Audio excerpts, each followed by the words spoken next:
Efésios capítulo 6, versículos 10 a 18.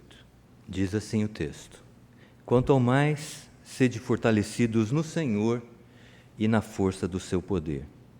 Revesti-vos de toda a armadura de Deus, para poderdes ficar firmes contra as ciladas do diabo.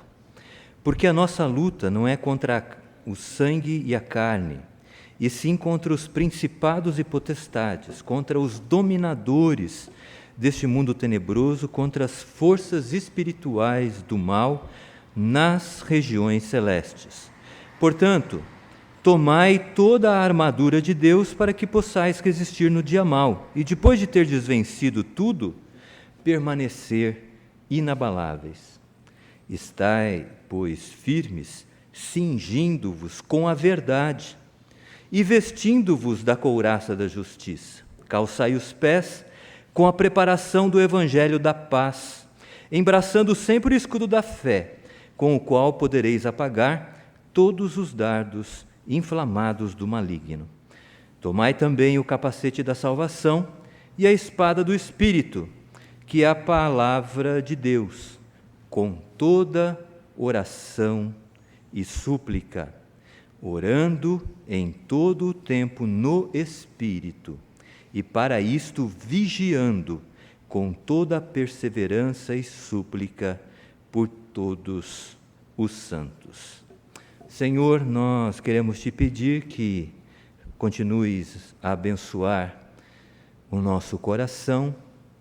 Pedimos que fales conosco através da tua palavra, usa-me como instrumento fiel às Escrituras, a fim de comunicar aquilo que tu desejas para a nossa vida. Ilumina as nossas mentes, o nosso coração, porque é em nome de Cristo que oramos. Amém. Quanto ao mais, sede fortalecidos no Senhor e na força do seu poder. Versículo pesado. Mas antes de falarmos do versículo, nós precisamos observar essa expressão inicial. Quanto ao mais. Essa expressão, ela é importante no texto, porque ela liga o que foi dito antes com o que ainda será falado. Quanto ao mais. De resto, eu já falei muitas coisas para vocês, mas de resto, no mais, finalmente, eu ainda tenho algo importante a dizer.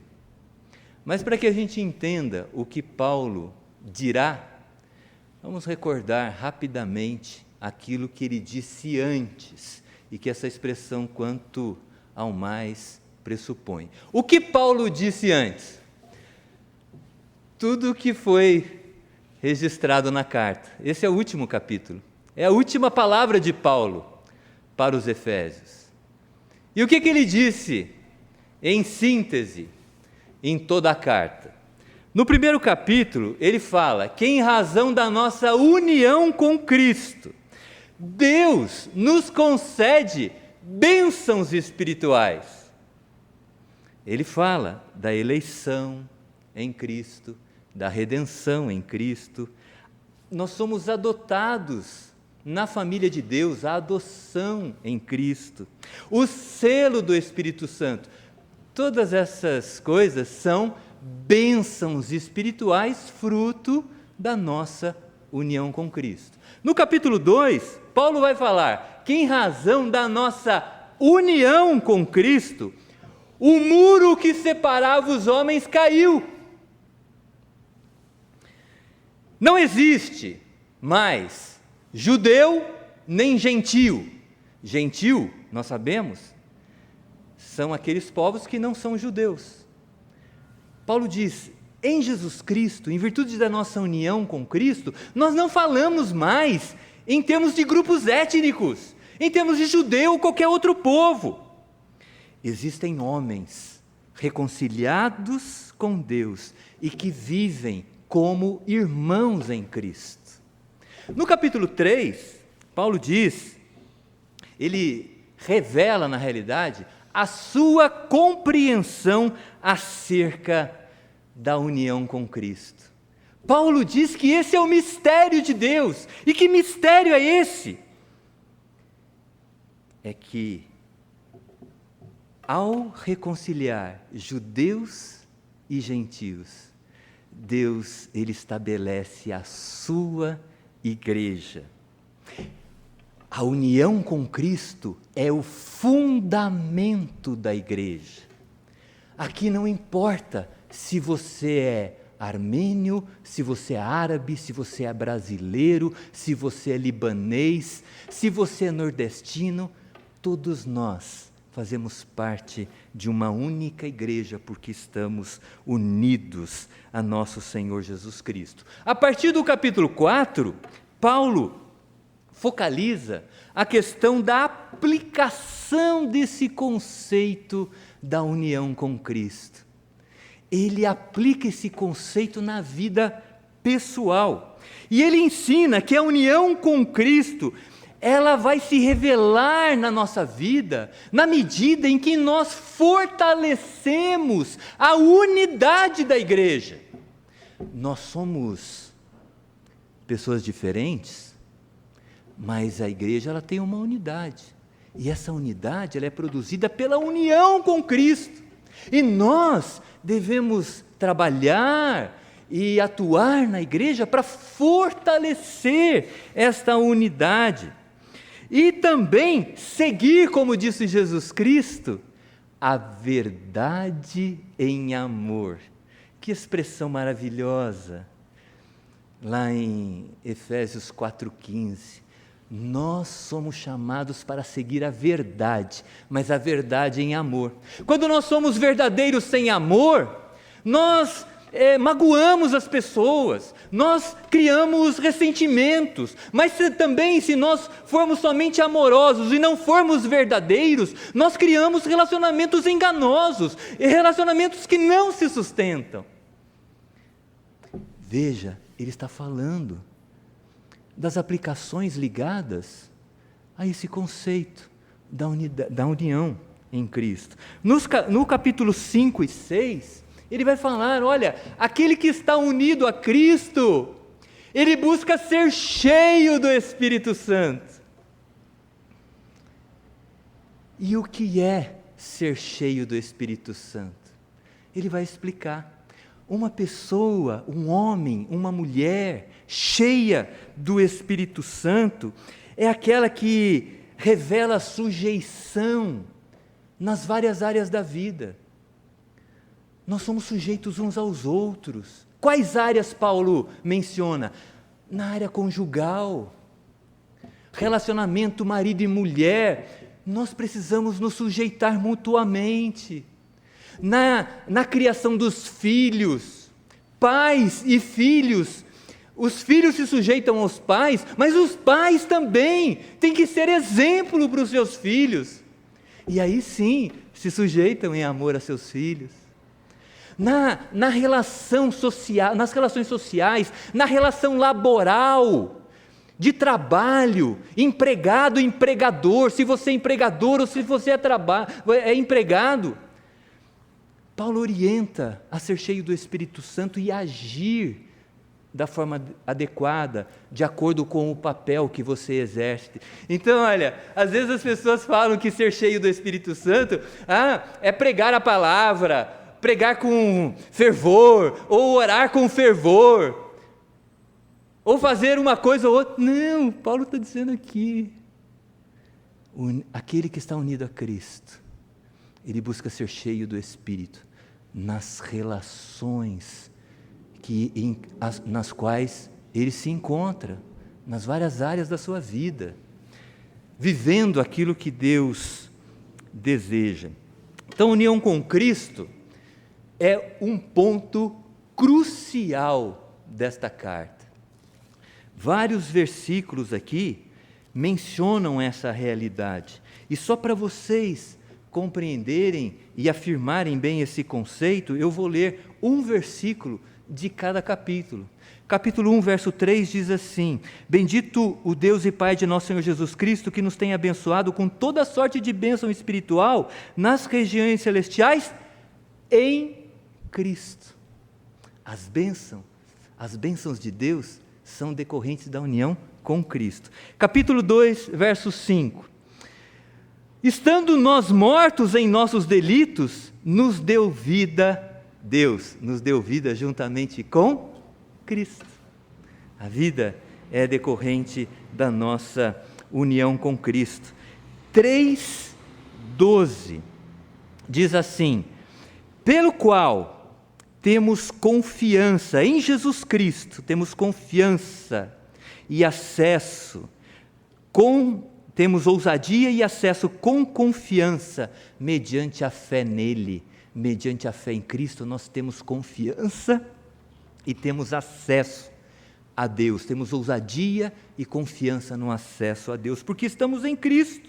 Capítulo 4, verso 15, não é, que eu mencionei já, diz assim: seguindo a verdade em amor, cresçamos em tudo naquele que é o cabeça, Cristo.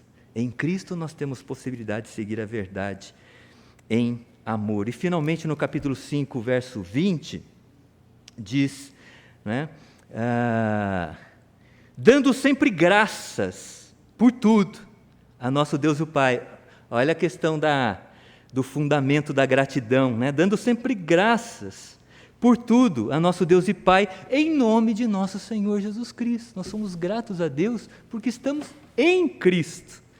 Então, a união com Cristo é o ponto crucial desta carta. E agora nós chegamos no nosso texto. Quanto ao mais, sede fortalecidos no Senhor e na força do seu poder. Vamos decorar? Sede fortalecidos no Senhor, vamos lá? Primeiro, sede fortalecidos no Senhor e na força do seu poder. De novo, sede fortalecidos no Senhor e na força do seu poder. Agora tudo junto. Sede. Senhor aqui é a palavra grega Kyrios, traduzida por Senhor. E ela no Novo Testamento é aplicada a Jesus Cristo. Quando o texto diz, sede fortalecidos no Senhor e na força do seu poder, é para nós sermos fortalecidos em Jesus e na sua força. É em decorrência da nossa união com Cristo.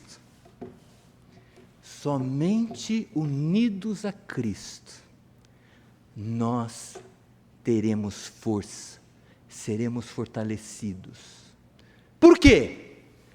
Porque há forças contrárias que vão atuar contra nós, e nós vamos ver aqui isso no texto. Mas Paulo, interessantemente, ele continua, dá sequência, né, a esse assunto da união com Cristo, e nesse texto específico ele nos exorta a usar a armadura de Deus. Ter força em Jesus, ser fortalecido no Senhor e na força do seu poder, é usar a armadura de Deus para que permaneçamos unidos a Cristo. Isso ele faz, por exemplo, ele exorta isso no verso 11, revesti-vos de toda a armadura de Deus. No verso 13, tomai toda a armadura de Deus. Paulo usa essa figura da armadura. Por que será? Sabe por que Paulo usa a figura da armadura? Porque a nossa jornada de vida cristã não é um parque de diversões. A vida cristã é um campo de batalha. Às vezes as pessoas confundem isso, acham que a vida cristã é um parque de diversões, em que elas oram e determinam, e Deus concede aquilo que elas querem. E a vida cristã não é assim. A vida cristã é um campo de batalha. Forças poderosas se levantarão para nos afastar de Deus, e somente unidos a Cristo nós permaneceremos firmes, inabaláveis, como diz o final do verso 13. Então eu quero nesse momento estudar com vocês rapidamente as partes desta armadura de Deus que nós precisamos vestir. Todas essas partes estão ligadas à pessoa de Cristo e à sua obra. Porque, na realidade, o que Deus quer de nós é que nós estejamos unidos a Cristo.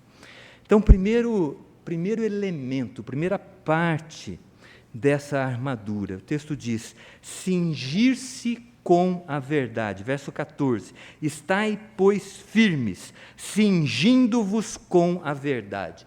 O ato de cingir é o de apertar ao redor. Apertar ao redor.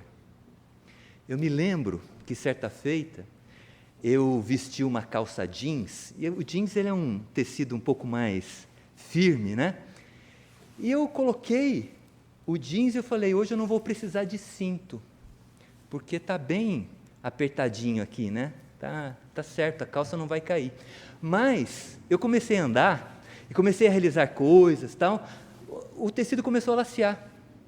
Aí eu fiquei o dia inteiro trabalhando, levantando a calça. Eu fazia alguma coisa, levantava para andar, ia tomar café, levantava a calça, o dia inteiro levantando a calça. Eu falei, por que eu não coloquei o cinto? Cingir-se com a verdade. O ato de cingir é apertar ao redor, isso é feito pelo cinto.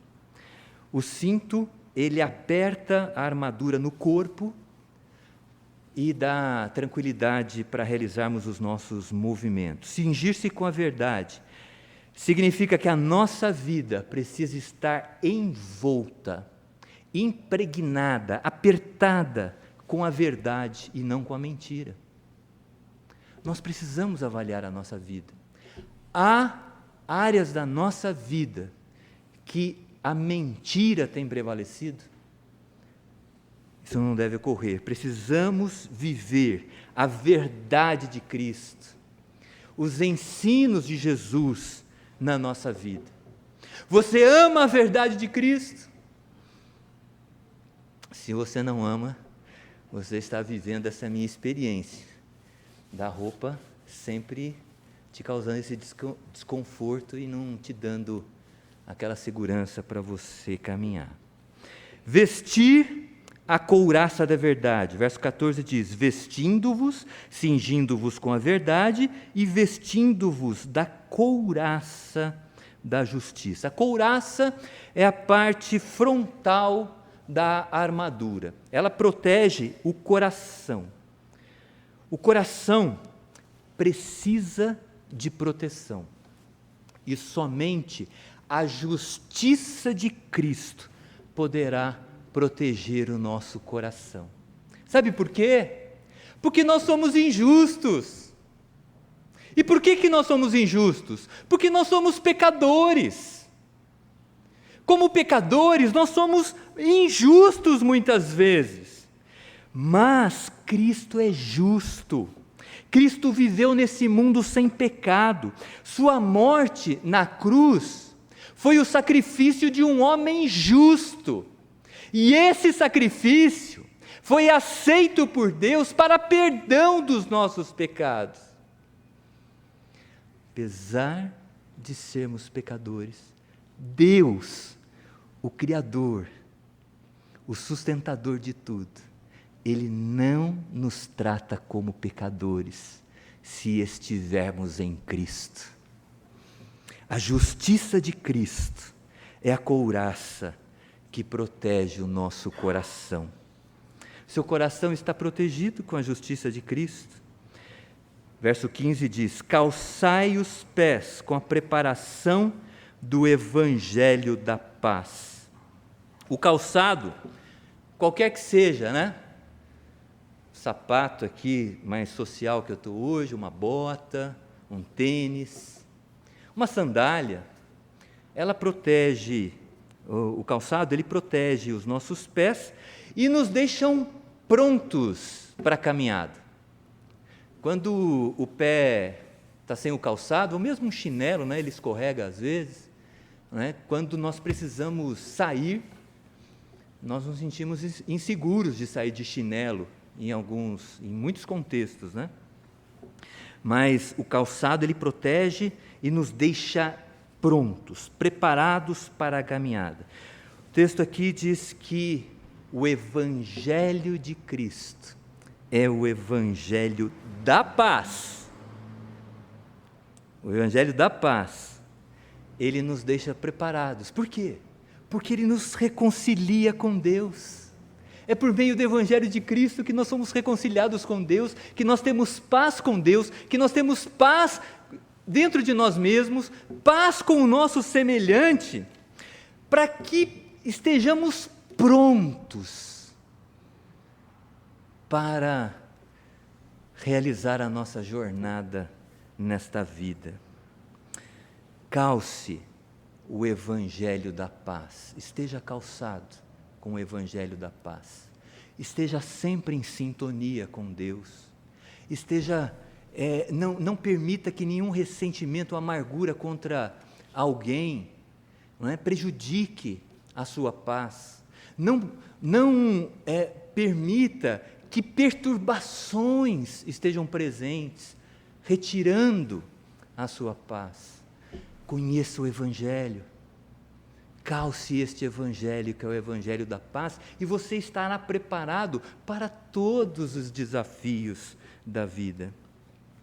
Usar o escudo da fé, diz o verso 16, embraçando sempre o escudo da fé, com o qual podereis apagar todos os dardos inflamados do maligno. O escudo, nós sabemos, ele é utilizado para proteger dos ataques. Que ataques são esses? O texto está dizendo: dardos inflamados do maligno. Esses dardos inflamados do maligno são aquelas flechas que nós já vimos em filmes. A ponta da flecha, ela é molhada em algum combustível, né? Ateado fogo na ponta, ela fica uma flecha incendiária e é atirada, né? O escudo da fé é justamente para nos proteger dessas flechas flamejantes, destes dardos inflamados do maligno, que incendeiam o nosso coração com desejos enganosos e impuros.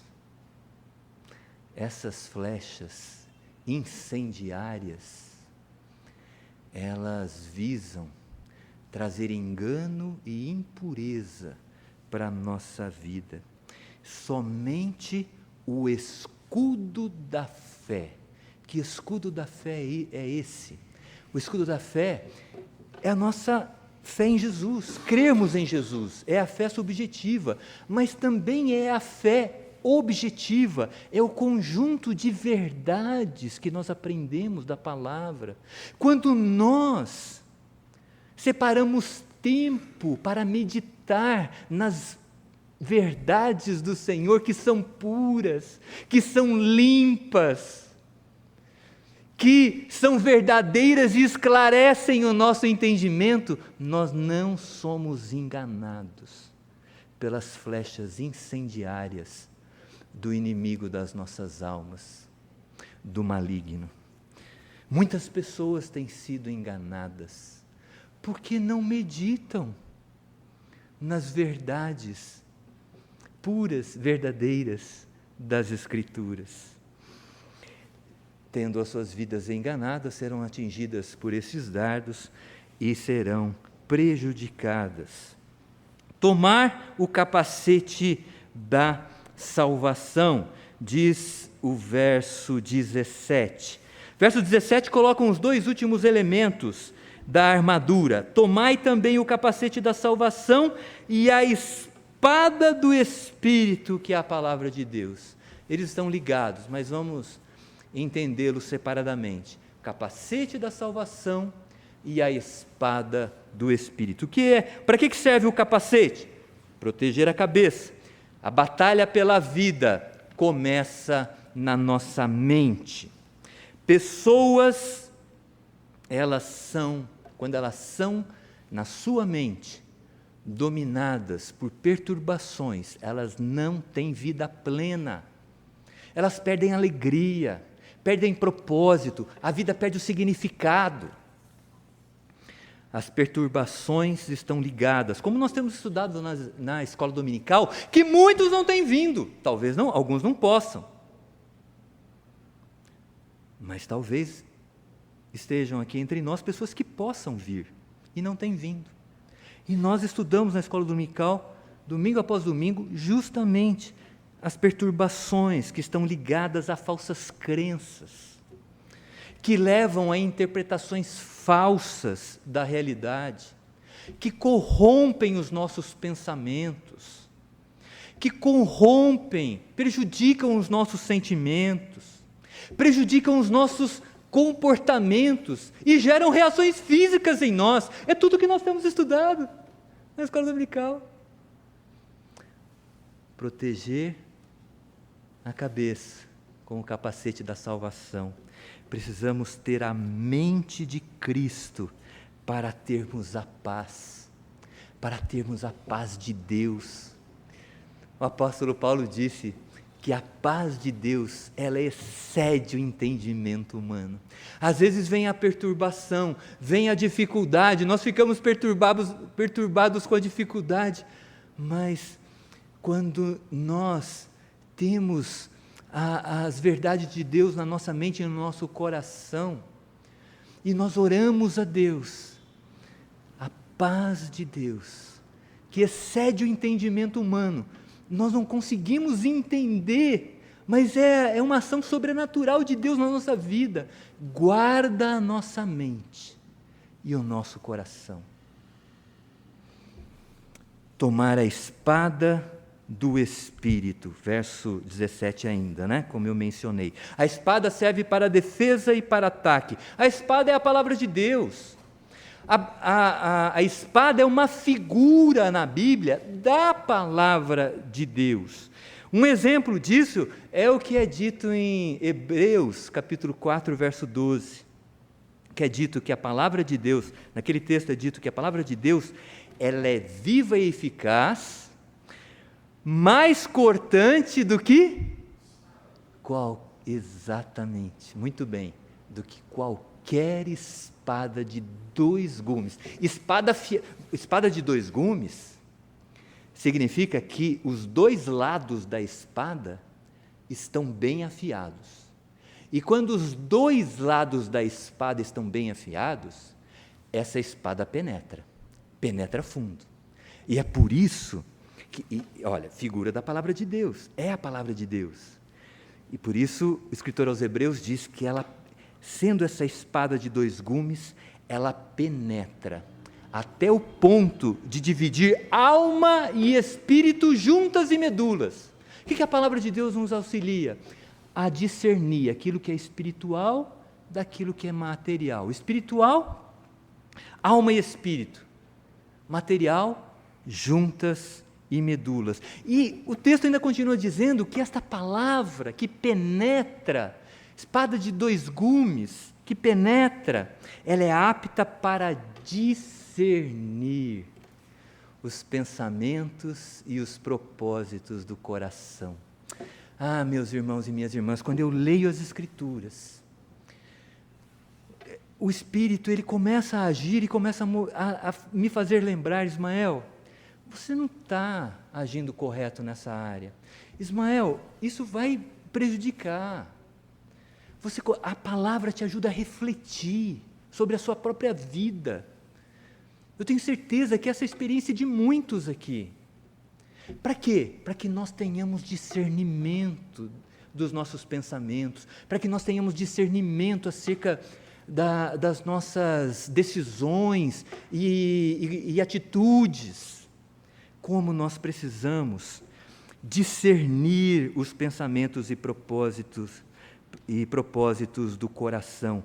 Esta espada do Espírito é a Bíblia, que o Santo Espírito usa para termos o discernimento de nosso Senhor Jesus Cristo para todas as situações da nossa vida. Então, resumindo, o uso da armadura. O que é essa armadura de Deus?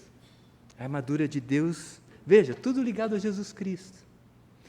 A armadura de Deus significa andar na verdade de Cristo. Significa ser protegido pela justiça de Cristo. Significa estar preparado pelo Evangelho de Cristo. Ter a mente de Cristo e o discernimento de Cristo. Então, acabou. É suficiente? Não. O verso 18 fala de algo fundamental. Veja o que diz o verso 18. Com toda oração e súplica, orando em todo o tempo no Espírito, e para isto, vigiando, com toda a perseverança e súplica por todos os santos. Meus irmãos e minhas irmãs, Ismael, o uso da armadura de Deus precisa ser feito com oração. A oração não é opcional. A oração faz parte dos recursos da graça de Deus. Juntamente com a armadura, a oração possibilitará que estejamos unidos a Cristo e permaneçamos unidos a Ele, independentemente das circunstâncias. O texto ainda nos apresenta 2 motivos específicos que são importantes, que eu preciso ver com vocês aqui, para uso da armadura com oração. O texto diz no verso 11 que nós devemos usar a armadura com oração para ficar firmes contra as ciladas do diabo. Verso 11 diz: revesti-vos de toda a armadura de Deus, para poderdes ficar firmes contra as ciladas do diabo. Ainda que o diabo não seja responsável por todo o mal que nos acomete, pelo menos diretamente, ainda que ele não seja responsável, nós não podemos negar a sua existência e o desejo que ele tem de se opor a Cristo e de nos afastar de Deus. O texto fala para nós ficarmos firmes contra as ciladas do diabo, porque a nossa luta não é contra a carne e o sangue. Não é isso? Olha o verso 12 aí. Porque a nossa luta não é contra sangue e carne. O que significa isso? A nossa luta não é contra o homem, e sim contra os principados e potestades, contra os dominadores deste mundo tenebroso, contra as forças espirituais do mal nas regiões celestes. A nossa batalha, meus irmãos, é sim espiritual. Também é espiritual. Nós vamos ficar desesperados com isso, porque o diabo arma ciladas para nós? Óbvio que não,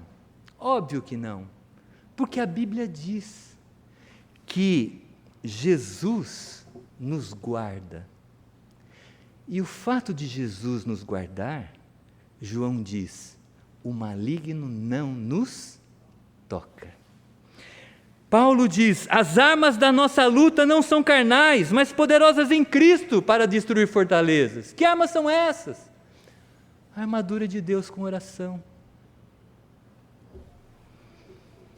E para finalizar essa parte do inimigo, o diabo é um anjo caído.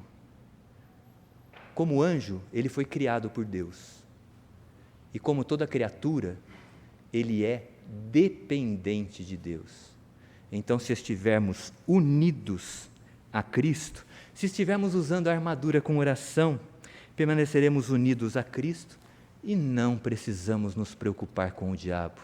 É por isso que aqui nós não ficamos fazendo oba-oba com questões ligadas ao inimigo. Nós falamos de Deus, nós falamos de Jesus. O foco aqui é a nossa união com Cristo. O foco aqui é o uso da armadura, que nós vimos o que significa, com oração. Mas o texto também diz que nós devemos tomar a armadura para resistir no dia mau. Verso 13: tomai toda a armadura de Deus, para que possais resistir no dia mau, e depois de ter vencido tudo, permanecer inabaláveis. O que é o dia mau? Essa é uma expressão que indica aquele dia, ou aquele momento, ou aquele período, que sobrevêm muitas tribulações sobre a nossa vida. Até parece que todas as forças do inferno, todas as forças infernais, todas as forças do mal se unem contra nós. Paulo, ele fala em várias oportunidades que ele teve o seu dia mau. Eu separei um texto que diz assim, Paulo falando aos irmãos de Corinto: não quero, meus irmãos, que ignoreis a natureza da tribulação que nos sobreveio na Ásia. Ele diz assim: irmãos, eu não quero que vocês ignorem, eu quero que vocês saibam da grande tribulação que me sobreveio, a mim e o meu grupo lá na Ásia. Eu quero que vocês saibam, que vocês tenham conhecimento. Por quê? Porque essa tribulação, ele diz aqui, estava acima das nossas forças. Pareceu a Paulo que estava acima das forças dele, que ele não ia suportar. E ele termina nesse versículo: a ponto de desesperarmos da própria vida. Essa é a descrição do dia mau. Essa é a descrição do dia mau, quando a gente fica desesperado da própria vida. E há momentos que a gente vivencia essa realidade. E veja, olha que conforto para nós. Quem está falando isso é o maior teólogo da Bíblia depois de Jesus Cristo. Ele viveu o dia mau. Jesus viveu dias maus. Nós vamos viver dias maus. A palavra de Deus nos alerta acerca dessa realidade. Por isso, nos ensina a fazermos uso dos recursos que o próprio Deus nos dá. A nossa união com Cristo, a verdade de Cristo, a justiça de Cristo, o Evangelho de Cristo, a mente de Cristo, o discernimento de Cristo, com oração. Eu não poderia terminar lembrando que Paulo escreveu estas palavras estando o quê? Quem sabe o contexto histórico no qual Paulo escreveu essas palavras? Ele estava o quê? Preso. Ele estava preso num calabouço, bem mais desconfortável que as prisões que nós conhecemos atualmente. Ele estava nesse calabouço. E ele diz na carta, lá em Efésios 4:1, que ele se identifica como prisioneiro. Mas ele se identifica como prisioneiro no Senhor. Olha que interessante. Ele sabia que mesmo naquela condição de preso, a sua vida não era inútil. Ele poderia ser bênção. Ele poderia ser um instrumento para encorajamento dos seus irmãos. Por isso ele escreve essa carta. Por isso ele escreve outras cartas. Mesmo limitados, nós podemos ser bênçãos. Mesmo com várias limitações, nós podemos ser bênção na medida em que estivermos unidos a Cristo. Cristo. Por isso, lembremos, quanto ao mais, sede fortalecidos no Senhor. E na força, vamos juntos, sede fortalecidos no Senhor e na força.